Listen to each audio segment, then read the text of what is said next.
माझी आई आजारी होती म्हणून मी आईच्या बदल्यात एका श्रीमंत घरात कामासाठी जात होती. त्या घरात त्या श्रीमंत मालकाचा मुलगा आला होता. दिसायला तो खूप देखणा होता. त्या दिवशी मालक आणि मालकीन काही कामानिमित्त शहरात गेले होते. त्यामुळे घरी फक्त मी आणि मालकाचा मुलगा होतो. मी नेहमीप्रमाणे त्यांना चहा द्यायला गेले तेव्हा त्यांनी मला थोडा वेळ तिथेच बसायला सांगितलं आणि त्यानंतर माझं आयुष्यच बदलून गेलं. नमस्कार मित्रमैत्रिणींनो, माझं नाव सोनाली आहे. मी तरुण, देखणी आणि अवघी 27 वर्षाचीच आहे.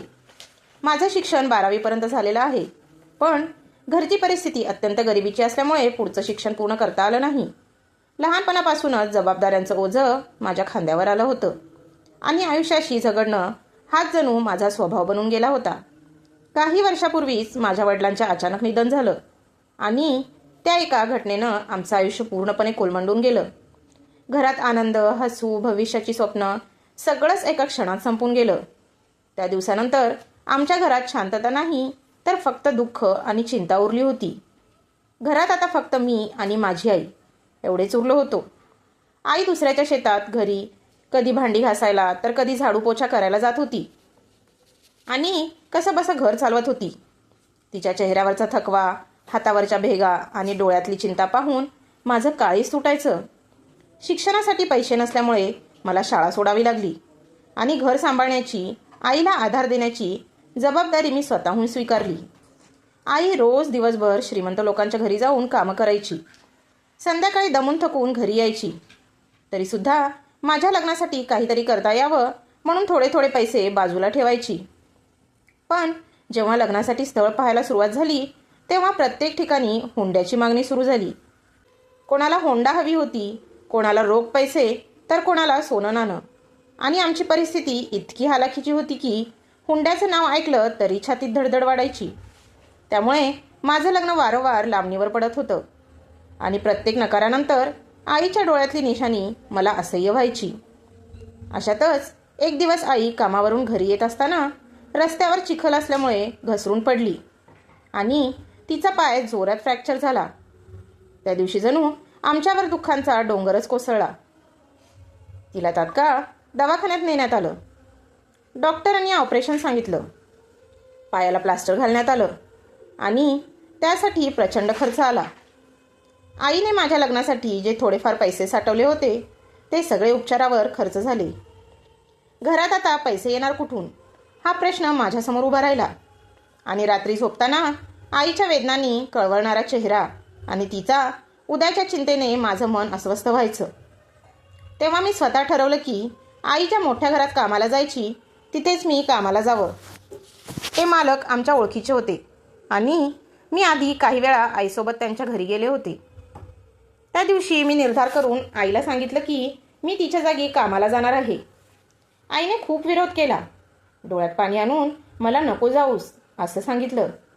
समाज काय म्हणेल, लोक कसं बघतील याची तिला भीती वाटत होती. पण परिस्थितीपुढे तिचं ऐकणं शक्य नव्हतं आणि शेवटी मीच तिचं न ऐकता कामाला जायला सुरुवात केली. मालक साधारण 55 वर्षाचे होते. स्वभावाने साधे, शांत आणि माझ्या कामाची नेहमीच स्तुती करायचे. मालकीनबाई वयामुळे आणि आजारपणामुळे खूप थकलेल्या होत्या. त्यामुळे घरात बराचसा कामाचा भार माझ्यावर येत होता. एक दिवस रविवार होता. तेव्हा मालकीनबाई मला म्हणाला की आज माझा मुलगा समीर येणार आहे.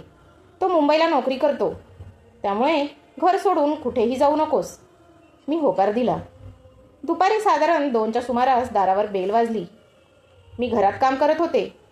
दरवाजा उघडला तर समोर देखणा, नीटनेटका, साधारण 30-32 वर्षाचा तरुण उभा होता. चांगले कपडे, आत्मविश्वासपूर्ण चेहरा आणि हलकंसं हसू पाहून मी क्षणभर गोंधळले. मन थोडंसं धडधडायला लागलं. त्याने माझ्याकडे पाहून हसत नमस्कार केला.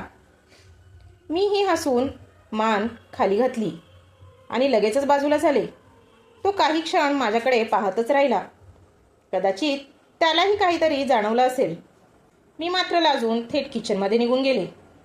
मालकीनबाईंना कळताच त्या आनंदाने धावत आपल्या मुलाला भेटायला गेल्या.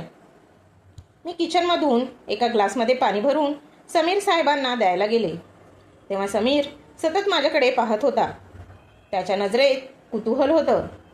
त्याने आईला विचारलं, आई ही कोण आहे? तेव्हा मालकीनबाई म्हणाला की आपल्या घरी काम करणाऱ्या काकूंची ही मुलगी आहे सोनाली. तिच्या आईचा पाय फ्रॅक्चर झाला आहे, म्हणून ती गेल्या काही दिवसापासून आपल्या घरी कामाला येते आणि खूप चांगलं काम करते. समीरने माझ्याकडे पाहून हसत मान हलवली. त्या हसण्यात कुठलाही गर्व नव्हता, फक्त आपुलकी होती.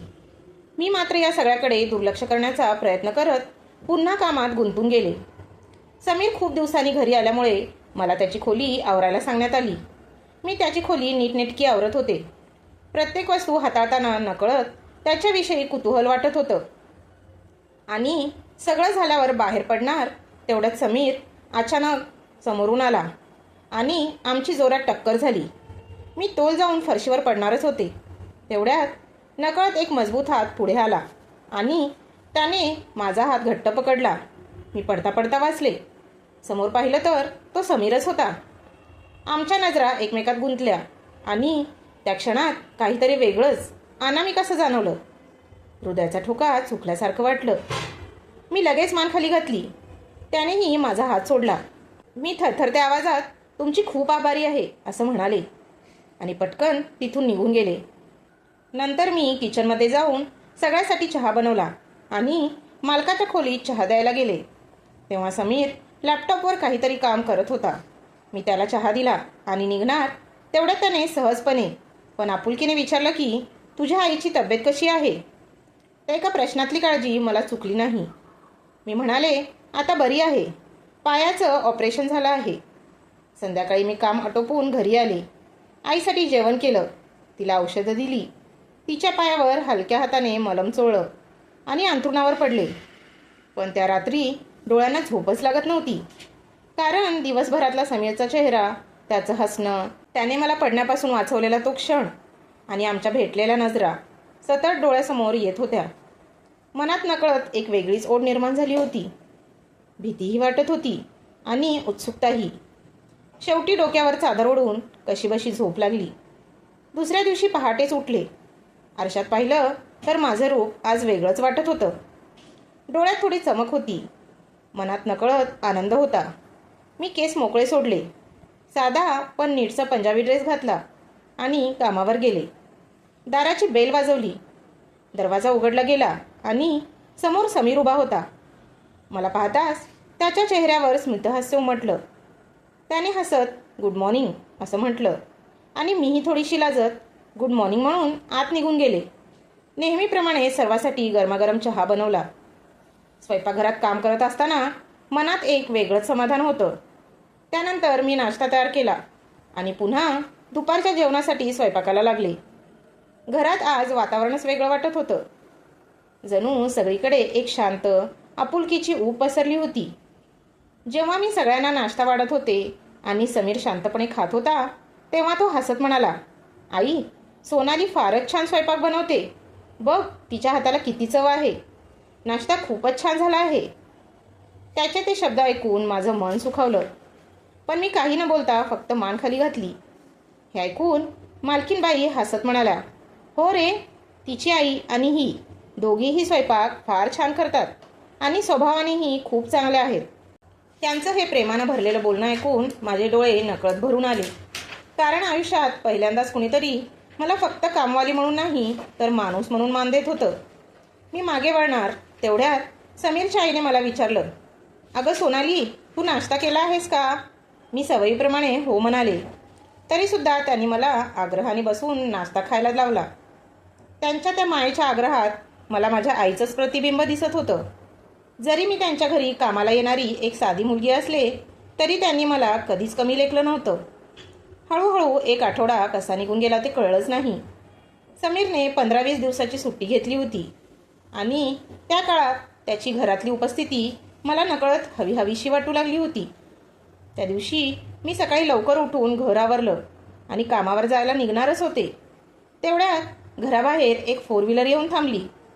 क्षणभर मला वाटलं ही गाडी कुठेतरी पाहिल्यासारखी आहे आणि तेवढ्यात त्यातून समीर खाली उतरला. मला क्षणभर विश्वासच बसला नाही की तो आमच्या लहानशा घरासमोर आहे. मनात गोंधळ उडाला. मी लांबूनच थोडंसं हसले आणि लाजून गडबडीत पुन्हा घरात गेले. पटकन घर थोडंसं आवरलं. पाण्याचा ग्लास घेतला आणि दरवाजात आले. तोपर्यंत समीर दारातच उभा होता. मला पाहताच त्याच्या चेहऱ्यावर सहज हसू उमटलं. मी लाजत म्हणाले, या ना आत. तो आत आला. मी त्याच्यासाठी चटई अंथरली आणि तो त्यावर बसला. त्याने माझं साधंसं 2 खोल्यांचं घर पाहिलं. वर पत्र्याचं छप्पर असूनही घर स्वच्छ, नीटनेटके आणि प्रेमाने भरलेलं होतं. पाणी प्यायल्यानंतर तो उठून थेट माझ्या आईजवळ गेला. तिच्या तब्येतीची आपुलकीने चौकशी करू लागला. त्याच्या त्या साध्या बोलण्यातही एक सच्ची काळजी होती. तोपर्यंत मी त्याच्यासाठी आणि आईसाठी चहा बनवला. समीरला पाहून आईचे डोळे भरून आले. मी त्याच्याशी मनमोकळ्या गप्पा मारत होती, आदराने बोलत होती आणि तोही तिच्याशी खूप प्रेमाने, समजुतीने वागत होता. तो मोठ्या घरात वाढलेला असूनही माणसाची जाण त्याला होती, हे त्याच्या प्रत्येक शब्दातून जाणवत होतं. मी चहा घेऊन आले आणि आईला 1 कप, समीरला 1 कप दिला. तेव्हा कप देताना नकळत माझ्या बोटांचा स्पर्श त्याच्या हाताला झाला आणि क्षणभर आमच्या नजरा एकमेकात अडकल्या. हृदय जोरजोरात धडधडू लागलं. मी पटकन नजर खाली घातली. तो मात्र हलकसा हसला. जणू त्या क्षणाचं महत्त्व त्यालाही कळलं होतं. तेवढ्यात तो आईला म्हणाला, काकू, सोनाली आता मोठी झाली आहे. तिच्या लग्नाचं कधी पाहताय? हे ऐकताच माझ्या आईचे डोळे पुन्हा भरून आले. ती हळू आवाजात म्हणाली, समीर, मी खूप दिवस पैसे साठवत होते, पण ते सगळे दवाखान्यात खर्च झाले. लग्न करायचं म्हटलं तर भरपूर खर्च लागतो. स्थळं येतात, मुलगी पसंत आहे असं म्हणतात, पण हुंड्यात महागड्या वस्तू, 4 व्हीलर, सोनं अशी मागणी करतात. आमची परिस्थिती तशी नाही. पाहू, जर माझ्या मुलीच्या नशिबात असेल तर एखादं चांगलं स्थळ नक्की मिळेल. तिचे ते शब्द ऐकून माझंही मन भरून आलं. डोळ्यात पाणी तरळलं. तेव्हा समीर शांतपणे पण ठाम स्वरात म्हणाला, काळजी करू नका काकू, सगळं नीट होईल. देवावर विश्वास ठेवा. आयुष्यात पहिल्यांदाच कोणीतरी आम्हाला असा धीर दिला होता. आमच्या वेदना समजून घेत होता, साधी विचारपूस करत होता आणि मदतीची भावना दाखवत होता. त्यामुळेच माझ्या मनात समीरबद्दल आकर्षण अधिकच खोलवर रुजत चाललं होतं. तो माझ्या आईसाठी काहीतरी खाऊ घेऊन आला होता. समोर ठेवताच आई म्हणाली, अरे, याची काय गरज होती? तेव्हा तो हसून म्हणाला, असू द्या काकू, तुम्ही काळजी घ्या, एवढंच महत्त्वाचं आहे. थोड्या वेळाने तो निघायला उठला आणि सहजपणे म्हणाला, सोनाली, चल तुला घरी सोडतो. मी आईचा निरोप घेतला आणि त्याच्या गाडीत शेजारच्या सीटवर मी बसले आणि गाडी सुरू होताच हळूहळू आमच्या लहानशा घराकडून त्याच्या प्रशस्त बंगल्याच्या दिशेने निघाली. एवढ्या मोठ्या आलिशान 4 व्हीलरमधून मी आयुष्यात पहिल्यांदाच प्रवास करत होते. मनात थोडी भीती होती, थोडी उत्सुकता होती आणि नकळत वाढत जाणारी एक गोड ओढही होती. गाडीच्या आत शांतता होती, पण त्या शांततेतही माझ्या हृदयाची धडधड मला स्पष्ट ऐकू येत होती.